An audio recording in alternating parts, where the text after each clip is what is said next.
The CAF African Player of the Year nominees are out, and that's what we'll be discussing in this segment of MTN Football Webcast. Hi, I'm your host Brian Lee, and with me as always I have Dwayne DeLocke to go over the ins and outs of the nominees, who deserves to be there and who doesn't.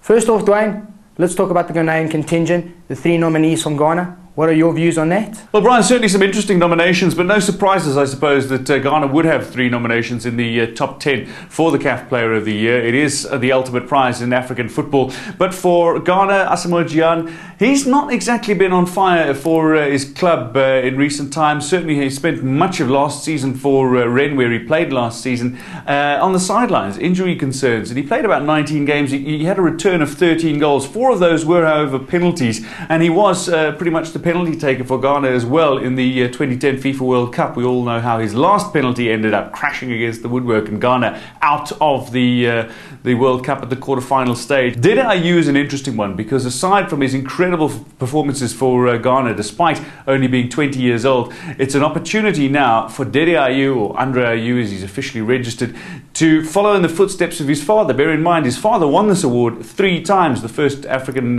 player to win what is now the UEFA Champions League, when he won back with Marseille in the early 90s. Now Ayew himself, Dede Ayew, has been signed by Marseille. He was signed years ago by them, but he hasn't been playing for them. He in fact helped Al Avignon to promotion this last season, earned himself after his World Cup performances a move to the Marseille first team, where he's continued to flourish with a side that of course won the League and Cup double last season. The other name on that list of course had a horrid club season with Portsmouth, where they were relegated. He was one of the shining stars of that Portsmouth side. He's still co-owned by them, but he's now at AC Milan, where he's really proving what he can do. And as far as ability in the midfield is concerned, it doesn't get much better for Kevin Prince Boateng. For Ghana, he was outstanding during the 2010 FIFA World Cup, and I think his star is shining very, very bright right now. Moving a little north now to the Egyptian duo nominated, Ahmed Hassan and Mohamed Nagy. I think, Brian, what's most interesting about these 2 nominations, first and foremost, is quite simply that the 2 Egyptian players do not play in Europe. They play rather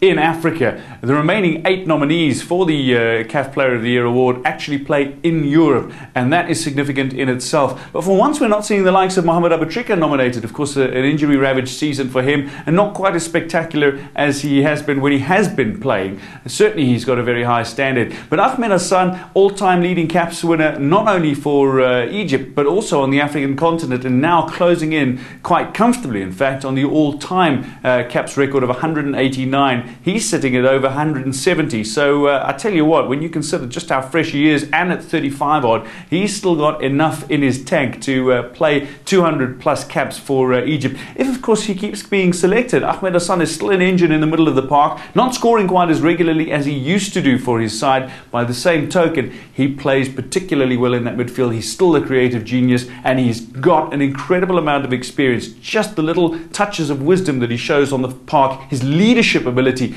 seems to prove just how much he contributes to both Al Ahly and to Egypt. For Mohamed Nagy, or Ghetto as he's affectionately known, completely the opposite. I mean, he's been a revelation. He is the super sub. He is remarkable. He was leading goal scorer at the 2010 Africa Cup of Nations. All 5 of his goals came when he was brought on as a substitution, and I think that is significant in itself. The problem, though, is he's not been performing quite as well as you would have expected for his club side, Al Ahly. They've been underperforming as a club in total. Only made it to the group stages of the African Champions League, and I say only because Al Ahly is the kind of club that is not only the most successful on the African continent, but they are the kind of club you expect to see in at least the semi-finals of this club tournament. Things are so bad for Egypt and Al Ahly right now. As Barcelona and Spain are interlinked, so are Al Ahly and Egypt. And Dwayne, once again, the usual contenders are there. Cameroon, Samuel Eto'o, Didier Drogba of the Ivory Coast, Didier Drogba, current African Player of the Year. Are these 2 the favourites to lift the award? Well, Didier Drogba is an interesting one because he's not quite put in the performances you might expect at international level, but has still got a phenomenal goal-scoring record. Scored 6 goals in the 5 qualifiers leading up to the 2010 FIFA World Cup, and scored plenty in the warm-ups to the 2010 FIFA World Cup. Now, the World Cup itself, those goals against Brazil and Korea DPR in the final group game for Didier Drogba sort of showed that he's got the international class to still compete against any team, anywhere, anytime. time. But it really is still a case of when he's wearing a blue jersey, you feel he is always in with the chance of scoring. Maybe not quite so in the orange jersey of Cote d'Ivoire. But with his combinations with both his Chelsea and Ivorian compatriot Solomon Kalou, Didier Drogba's formed a great partnership up front and now has a lot more support, seems to be scoring a little more readily, and I think he's a much better footballer now than when he won the award last year. For Samuel Eto'o, no player has won this award 4 times, okay? You've got Samuel Eto'o who's won it 3, you've got Abedi Pele who's won it 3, you've got George Weah who has won it 3 times. That is it. I wonder if Samuel Eto'o is ever going to be given a 4th award. He certainly deserves it. This season, still in the voting period, he's got 17 goals in just 16 games. And that gives you an idea of how good Samuel Eto'o is. He's made the adjustment now to Italian football, which is completely different to the Spanish football. He's also playing under a new manager, a new system. And while the club is not performing well, Samuel Eto'o is outstanding. He is the genuine world-class footballer to come out of this African continent. And I feel he's been hard done by CAF before, who should have awarded him on numerous occasions African Footballer of the Year, and it's been taken away from him for various reasons. Rounding up the top 10 nominees are Bougera, Kalou and Keita. Dwayne, are they just making up the numbers in this nomination process? But when you look at Seydou Keita as an individual, he is a remarkable player. He had tough opposition to get into that Barcelona lineup, yet he still made it. He overcame just about every obstacle you could imagine to make it into the starting lineup for Barcelona, where he became an absolute regular, still playing at Barcelona at the moment. For his Mali side, for his country, he has been phenomenal as well. Just think of the set piece that he scored at the 2010 Africa Cup of Nations. What a strike. To produce world-class quality strikes like that consistently takes a mammoth effort from an incredibly talented individual, and Seydou Keita has it all.